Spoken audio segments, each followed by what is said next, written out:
여러분 안녕하십니까. 광주 MBC 뉴스투데이입니다. 먼저 오늘의 주요 뉴스입니다. 여소야대의 20대 국회가 공식적인 의정 활동을 시작한 가운데 초심을 잃지 않고 민생을 챙기겠다는 지역 국회의원들의 약속이 지켜질지 지켜볼 일입니다. 세월호 뱃머리 들기 작업이 하루 만에 중단돼 또다시 2주 정도 늦춰지게 됐습니다. 희생자 가족들은 허탈함 속에 현장에서 철수했습니다. 광주 지역 재래시장들이 청년 상인들의 잇따른 합류와 활기를 되찾아가고 있습니다. 양동시장과 남광주시장에서도 청년몰이 조성됩니다. 정부의 석탄공사 구조조정 방침에 따라서 석탄 생산량이 감축되고 보조금 지원도 중단될 것으로 알려져 화순 탄광 노동자들이 강하게 반발하고 있습니다. 20대 국회가 개원식을 열고 본격적인 의정 활동을 시작했습니다. 저마다 민생을 챙기고 상생에 협력을 하겠다는 다짐과 포부를 밝혔습니다. 김철원 기자입니다. 준수하고 국민의 자유와 복리의 증진 및 국회의원 300명이 한자리에 모여 초심을 다지는 순간 여소야대의 달라진 정치 지형에 따라 국회의장직을 맡게 된 야당 출신 정세균 의장은 서울 구의역 사고를 언급하며 민생을 최우선으로 두는 국회를 만들겠다고 다짐했습니다. 구의역에서 스크린 도어를 수리하다 숨진 비정규직 19살 청년의 죽음은 우리 사회에 대한 심각한 경고입니다. 박근혜 대통령은 3당 대표 회의를 정례화하는 등 국회를 존중하겠다면서도 19대 때와는 다른 모습을 보여달라며 우회적으로 압박했습니다. 앞으로 20대 국회에서는 이런 민생과 직결되는 법안들이 좀 더 일찍 통과되어 국민들의 고통을 조금이라도 덜어드릴 수 있도록 협조해 주시기를 바랍니다. 지역 국회의원들은 페이스북 등 SNS를 통해 초심을 잃지 않겠다는 다짐을 저마다 밝혔습니다. 국회의장단이 사상 처음으로 호남 출신으로 구성돼 지역에 도움이 될 것이라는 기대도 있지만 소지역주의에 매몰되는 걸 경계해야 한다는 목소리도 있습니다. 국민들에게 다가갈 수 있는 그런 정책으로 또는 본인이 표현하는 비전을 제시하는 정치인들이 나와서 국민과의 소통이 좀 더 원활해지기를 바라고 있습니다. 출범도 하기 전에 선거법 문제로 위태위태한 의원들과 국민의당에서 터진 리베이트 의혹 등은 시민들의 기대를 냉소로 바꾸는 악재입니다. 4년 전 19대, 8년 전 18대 때도 국회의원들은 초심을 잃지 않겠다며 또 지역 발전을 위하겠다며 민생을 최우선으로 두겠다고 다짐한 바 있습니다. 이번에는 어떨지 지역민들이 지켜보고 있습니다. MBC 뉴스 김철원입니다. 광주 자동차 100만 대 생산도시 조성 사업 실현을 위한 100만인 서명부가 정부에 전달됐습니다. 광주시는 광주 시민과 향후들, 대구 시민과 전남 지역민 104만 명으로부터 약 2달간에 걸쳐 받은 서명부를 기획재정부에 전달했습니다. 현재 기획재정부가 예비 타당성 조사를 벌이고 있는 가운데 자동차 100만 대 조성 사업 예비 타당성 결과는 이르면 이달 말 나올 예정입니다. 광주시가 여러 잡음을 내고 있는 정책자문관 제도를 대폭 손질하기로 했습니다. 광주시는 현재 운영 중인 13개 분야의 정책자문관 수를 대폭 줄이고 사무실도 없애기로 했습니다. 민선 6기 출범 이후 정책자문관들이 각종 논란에 휩싸인 가운데 광주시는 이들에게 7,600만 원의 자문료를 주고 호화 비품을 제공한 것으로 밝혀져 논란이 커졌습니다. 오늘도 더위 대비 단단히 하셔야겠습니다. 낮 최고 기온은 광주가 30도로 어제만큼 덥겠는데요. 오후에는 곳곳에 빗방울이 조금 떨어지는 곳이 있겠습니다. 낮 동안에 자외선 지수가 붉은색으로 높음 단계까지 올라가겠고요. 오존 농도도 주의 단계 이상을 보이겠습니다. 내일부터 모레 오전 사이에는 비 예보가 나와 있는데요. 광주와 전남에는 10에서 30mm의 비가 오겠고 비가 내리면서 더위도 살짝 주춤하겠습니다. 현재 광주와 전남에는 구름이 많이 껴 있고요. 안개도 뒤엉켜 있는 상태입니다. 낮 동안에 가끔 구름 낀 날씨가 이어지겠고 내륙을 중심으로 빗방울이 조금 떨어지겠습니다. 아침부터 20도 가까이 올라서 있는데요. 광주 20.2도, 담양 19.6도, 화순 19.4도로 출발하고 있고 한낮에는 어제와 비슷하게 오르겠습니다. 곡성 구례 29도, 보성 26도, 고흥도 26도가 예상됩니다. 날씨였습니다. 침체돼 있던 광주 지역 재래시장 가운데 가장 먼저 활기를 되찾은 곳은 대인시장이죠. 이 주말 야시장으로 자리매김을 확실히 한 대인시장이 문화 프로그램 강화를 통해 또 한 번의 도약을 준비하고 있습니다. 이미지 뉴스 리포터입니다. 호루라기 소리가 요란하게 들리고 신나는 응원가에 맞춰 등장한 청년들이 시선을 사로잡습니다. 이국적인 옷차림의 연주자가 들려주는 아프리카 타악기 가락에 박수갈채가 쏟아집니다. 문화 공연이 열리는 이곳은 시장 한복판입니다. 시장에서 이렇게 한다는 자체가 굉장히 색다르고 굉장히 좋은 추억으로 많이 남을 것 같아요. 2011년 이벤트형 야시장을 표방하며 시장에 예술 문화를 더하는 시도를 해왔던 대인예술야시장. 개장될 때마다 9,000명에서 10,000명 정도가 꾸준히 찾았습니다. 이러한 호응에 힘입어 대인야시장은 올해 또 한 번 변화를 시도합니다. 매주 토요일마다 문을 열고 월별로 연극, 춤 등의 테마를 정해 문화 공연을 선보입니다. 아셈 문화주간을 맞아 오는 23일부터 25일까지는 한국무용 공연을 포함한 특별 개장도 합니다. 평일날 와보시고 싶은 분들이 대인시장에 쉽게 접근할 수 있게끔 그렇게 하고자 하고 있고, 그다음에 그때는 우리 광주를 대표할 만한 무용들을 초대해서 대인시장의 문화예술판이 얼마나 풍성한지 보여드리고자 준비하고 있습니다. 저렴하고 다채로운 먹거리와 매달 새로 선발되는 청년 상인들의 독특한 공예품, 그리고 다양한 문화 행사까지 대인예술 야시장은 한 단계 더 도약할 준비를 마쳤습니다. MBC 뉴스 이미지입니다. 이처럼 활기를 띠는 전통시장의 경우 청년 상인들의 역할이 한몫을 하고 있는데요. 그래서 시장을 혁신하고 활력을 불어넣기 위해 광주 전통시장 두 곳에 새롭게 청년몰이 조성됩니다. 정용욱 기자입니다. 하루 평균 4,300여 명이 다녀가는 1913 송정역 시장. 재개장 이전보다 방문객이 20배가량 늘었습니다. 1970, 80년대의 모습을 되살려낸 것도 주요했지만 청년 상인의 역할도 적지 않습니다. 전체 점포의 3분의 1가량의 청년 상인들이 입점하면서 시장 활성화에 기여하고 있습니다. 이 거리에 저희들 같은 청년 상인들이 의기가 똘똘 뭉쳐서 함께 시작을 했다는 거, 그래서 이 시장 거리 자체가 다시 활성화됐다는 건 아무래도 저희들 속에서 자부심이 좀 많이 크죠. 대인시장에서도 17개의 청년 상인 점포가 운영되면서 활기를 불어넣고 있습니다. 이 같은 파급 효과를 보다 더 확산시키기 위해 남광주 해뜨는 시장과 광주 양동 수산물 시장에 새롭게 청년몰이 조성됩니다. 상인들의 고령화 지수가 높고 상권이 낙후된 두 시장에는 각각 15억 원씩이 투입돼 20개 이상의 청년 상인 점포가 마련됩니다. 청년 창업은 물론 성공적인 자립 정착을 유도하기 위해 3년 또는 5년 동안 임대료가 면제될 예정입니다. 특히 10곳 중 1곳 이상이 빈 점포인 남광주 해뜨는 시장의 경우 오는 9월 야시장이 개장하고 청년 상인이 들어서면 몰라보게 달라지지 않을까 기대되고 있습니다. 청년들로 인한 새로운 이미지로 인해서 남광주시장이 많이 변화되고 청년 창업에 큰 도움이 되리라 생각합니다. 청년몰 사업은 사업단이 구성되는 내년부터 본격 추진됩니다. 폐기와 상상력의 청년 상인들이 오랜 기간 침체돼 있던 전통 시장들을 조금씩 바꿔가고 있습니다. MBC 뉴스 정용욱입니다. 국제 뿌리산업 전시회가 내일부터 나흘 동안 광주 김대중 컨벤션센터에서 열립니다. 이번 전시회에서는 250개사 450개 부스에서 뿌리산업 기술과 제조 설비 등이 선보이며 미국과 러시아, 중국 등 12개국 35개사의 해외 바이어가 수출 상담회에 참가합니다. 뿌리산업은 주조와 열처리, 표면 처리와 금형 등 6대 기초 공정산업을 의미하며 자동차 한 대를 생산하는 데 뿌리산업의 비중이 90%에 달합니다.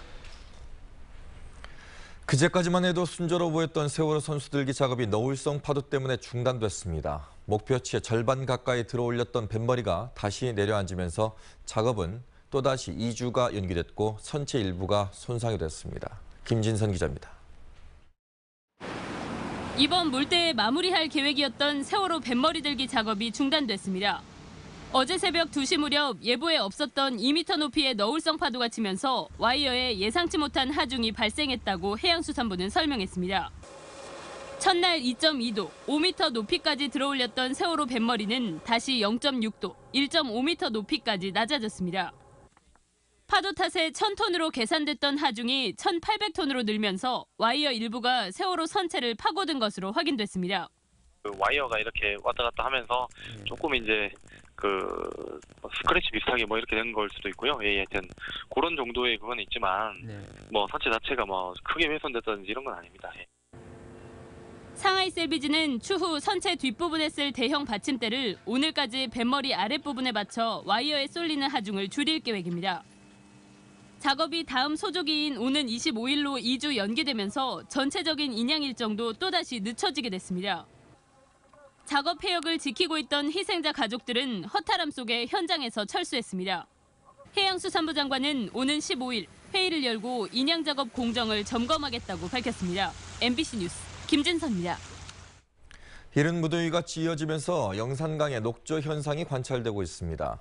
영산강위협환경청은 낮 최고 기온이 30도를 넘나드는 무더위가 최근 이어지면서 나주시 영산대교 인근 영산강 본류와 지류 하천 합류 지점에서 녹조가 확산되고 있다고 밝혔습니다. 광주 환경운동연합은 4대강 공사로 인공보인 죽산보와 승촌보가 들어선 뒤 강 상태가 무너졌다며 6월 말 수질 조사에 나설 예정입니다. 정부의 석탄공사 구조조정안이 구체화되면서 화순 탄광 노동자들이 강하게 반발하고 있습니다. 정부는 공공기관 운영위원회를 열어 탄광 3곳의 폐쇄 시기를 명기하지 않고 석탄 생산량 감축과 생산 보조금 지원 중단 등의 방식으로 구조조정을 단행하겠다는 방침을 확정한 것으로 알려졌습니다. 석탄공사 노조 화순지부는 생산 보조금 중단은 폐광이나 마찬가지라며 정부의 공식 발표를 지켜보고 강도 높은 대응을 이어가겠다고 밝혔습니다. 요즘에는 시내를 조금만 벗어나도 무인태를 쉽게 볼 수 있습니다. 다른 사람과 마주치지 않는다는 것 때문에 우후죽순처럼 번져가고 있는데요. 이를 이용한 청소년 범죄도 잇따르고 있습니다. 권남기 기자입니다. 무인텔에 들어가는 남녀. 둘 다 미성년자이지만 별다른 제지 없이 방을 잡습니다. 몇 시간 뒤 이 여학생은 4층에서 뛰어내렸고 큰 상처를 입는 사고로 이어졌습니다. 지난 3월엔 전남의 한 무인텔에서 여학생 2명이 성인 남성들에게 성폭행을 당하는 사건이 벌어지기도 했는데 역시나 큰 문제 없이 방에 들어갔습니다. 저도 키도 커요. 둘이서 그러고 오니까 누가 미성년자라고 생각을 해. 다른 사람과 마주치지 않고 숙박을 할 수 있어 수년 전부터 인기를 끌고 있는 무인텔. 미성년자를 구별할 수 있는 건 CCTV를 보고 주인이 알아서 판단하는 방법뿐입니다. 경찰도 별다른 첩보가 없으면 사실상 단속이 불가능한 상황이어서 업주 개인의 눈치와 양심에 맡길 수밖에 없는 실정입니다. 신분 확인을 제대로 할 수 없다는 점을 악용해서 일부 청소년들이 범죄 장소를 악용되는 소지가 매우 높습니다. 현행법상 무인텔을 따로 단속하는 규정은 없습니다. 담당 부처인 보건복지부는 문제점을 알면서도 범정부적인 규제 완화 분위기에 새로운 법규를 만들기는 껄끄럽다는 태도입니다. 우리가 규제를 하나 만들려고 하면 몇 가지를 거쳐야 돼요. 분명히 필요한 부분이 있을 텐데 운영상의 문제이기 때문에 정부가 손을 놓고 있는 사이 무인텔은 어느새 청소년 범죄의 단골 무대가 됐습니다. MBC 뉴스 권남기입니다. 지난 2000년 전북 익산에서 발생한 약촌오거리 택시기사 살인 사건의 재심 첫 공판이 오는 16일 광주 고등법원에서 열립니다. 이 사건은 당시 16살이었던 최 씨를 경찰이 불법 체포하고 감금해 자백을 받아내는 등 초동 수사가 부실했다는 지적을 받아왔습니다. 이번 공판은 살인 사건의 범인으로 지목돼 징역 10년의 옥살이를 한 뒤 만기 출소한 32살 최 모 씨의 재심 청구를 대법원이 받아들인 지 6달 만입니다. 살인죄의 공소시효가 폐지되면서 올해 8월 만료 예정이었던 이 사건의 공소시효도 사라지게 돼 진범이 잡힐 가능성도 남게 됐습니다. 광주의 한 특수학교 학생이 통학버스에서 숨진 채 발견돼 해당 학부모가 교장과 실무사를 업무상 과실치사 등의 혐의로 검찰에 고소했습니다. 광주 북부경찰서에 따르면 지난 4월 광주시 북구 오룡동의 한 모 특수학교 통학버스에서 뇌병변 1급 장애인 박군이 심정지 상태로 발견돼 병원으로 옮겨졌지만 68일 만에 숨졌습니다. 박군의 부모는 통학 차량에 탑승한 실무사 49살 이모 씨가 안전보조 업무를 소홀히 했다며 지난달 실무사와 교장을 경찰에 고소했습니다. 이에 대해 실무사 등은 본인의 실수는 없었다며 관련 혐의를 부인한 것으로 알려졌습니다. 경찰은 부검과 차량 블랙박스 등을 통해 정확한 경위를 조사할 방침입니다.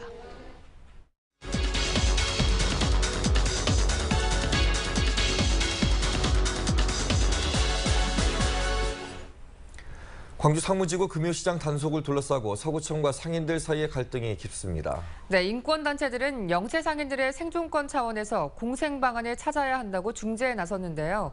최한욱 인권운동 활동과 함께 자세한 이야기 나눠보겠습니다. 안녕하십니까? 네, 안녕하십니까? 네. 활동하고 계신 단체 이름이 활짝입니다. 예, 이름도 참 참신한데 이 활짝에서 이 관련된 토론회를 개최했다고 들었습니다. 어떻게 하셨습니까? 네. 노조 문제 해결을 위한 인권적 해결을 위한 토론을 개최했고요. 취지는 세 가지입니다. 이 문제를 해결하기 위해서는 노점에 대해서 올바로 이해를 해야 된다. 두 번째는 권리 간의 충돌의 문제이기 때문에 인권적 해결 과정이 정말 중요하다. 세 번째는 이 문제를 해결하는데 균형 잡힌 사회적인 토론과 합의 과정이 미흡하다. 따라서 저희들의 토론회가 사회적인 논의에 대한 시작이 됐으면 좋겠다라는 취지로 토론을 개최하게 됐습니다. 네, 노점 상인들과 인권단체의 핵심적인 주장은 영세 상인들의 생존권 보존 차원에서 좀 접근하자라는 그런 건가요? 그럼? 네. 생존권 차원에서 접근하자라고 하는 건 뭐 오해를 하셔서는 안 되는데 노점들의 생존권만이 중요하다는 건 아니고요. 생존권, 먹고 사는 문제, 생계의 문제이기 때문에 한 번쯤 더 생각하고 이해를 해주시면 좋겠다. 특히 노점의 문제는 한국 사회에서 빈곤층의 생존의 문제거든요. 노점분들은 최소한의 생존을 위한 선택, 그 선택으로 노점을 선택하신 분들이기 때문에 한 번쯤 더 깊게 다시 한번 생각해 주시면 좋겠다라는 게 저희들 인권단체와 노점분들의 입장이십니다. 네, 노점도 근데 이해를 합니다만은 근데 기존에 있는 상권이 있었지 않습니까? 그쪽에 대한 권리도 주장하는 면이 있는데요. 어떻게 보십니까? 노점 때문에 지역 상권이 이제 죽었다라는 주장이 있습니다. 근데 첫 번째는 노점들의 생존권, 주민들의 생활상의 권리, 그다음에 이게 이 주변 상가 사람들의 영업의 권리, 이 충돌의 문제인데 이게 권리의 충돌의 문제는 어떤 권리를 선택하고 어떤 권리를 배척하는 문제가 아닙니다. 어떻게 하면 그런 상충되는 권리들을 조화 균형, 상생하는 방법을 찾는가가 굉장히 중요한 거고요. 하나는 과연 노점 때문에 지역 상가가 죽었을까요? 현재 서구에는 6개의 대형 마트가 있습니다. 그게 오히려 지역 상가를 죽이는 첫 번째 원인인 것 같고요.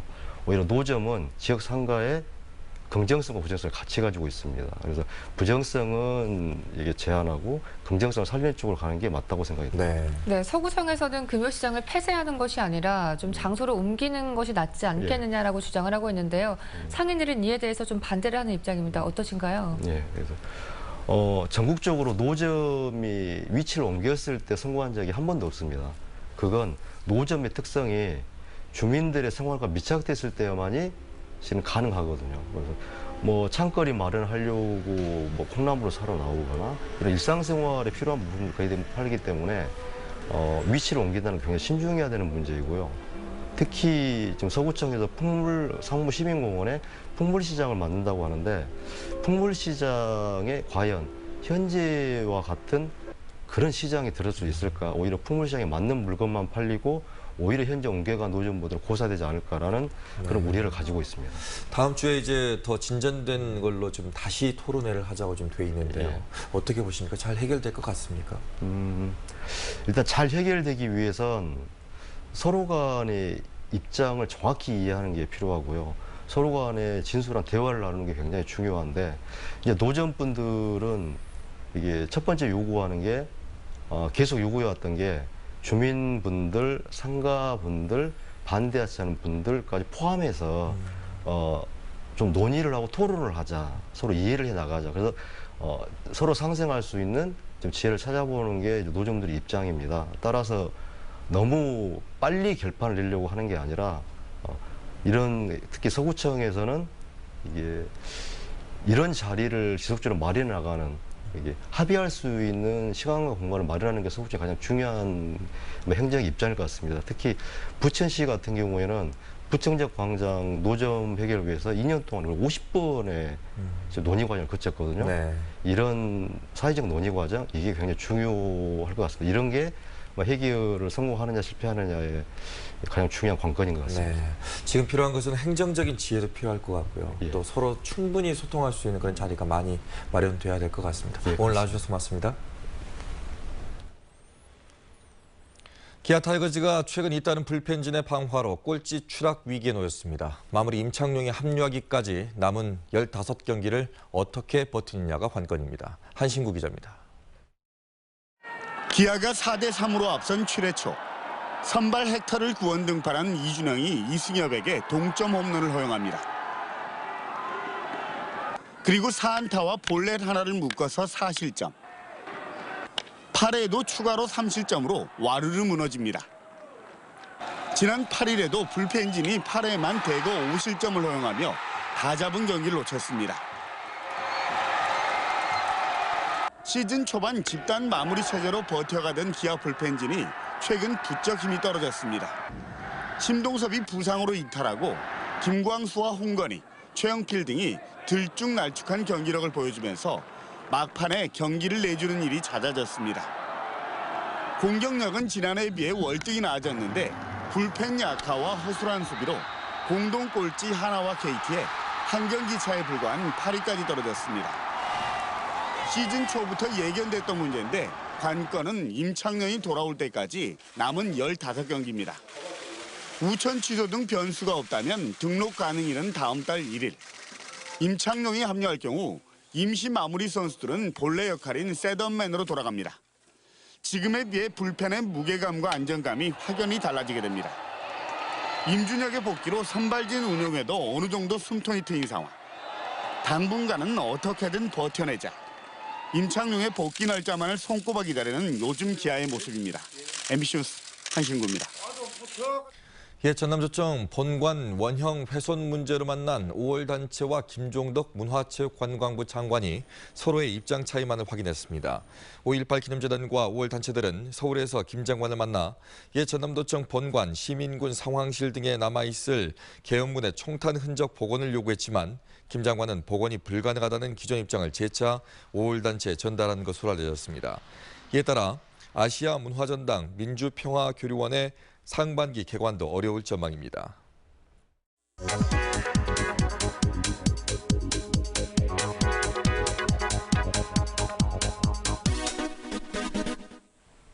섬마을에서 발생한 여교사 성폭행 사건 이후 나홀로 근무제에 대한 사회적 관심이 높아지고 있는데요. 대표적인 곳이 농어촌 지역 보건진료소입니다. 전남에는 모두 326개 보건진료소가 있는데요. 한 곳을 뺀 325곳에서 여성 공무원 혼자 근무하고 있습니다. 더욱이 섬 지역 68곳을 포함한 140여 개 보건진료소에서 여성 홀로 근무와 주거를 겸하고 있습니다. 문제는 이들 보건진료소 가운데 CCTV가 설치된 곳이 6%에 불과합니다. 세 곳 중 한 곳에는 방범창마저 설치가 되지 않은 상태인데요.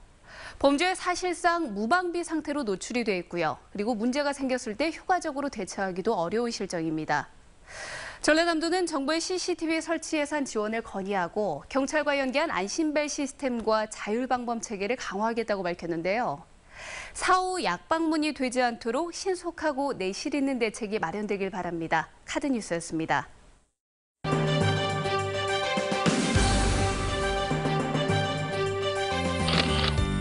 조선이공대학교가 청년 일자리 창출을 위해 LGU+와 산학협력 협약을 맺었습니다. 나주시가 중부 노인복지관을 이용하는 어르신들을 위해 차량 지원에 나섰습니다.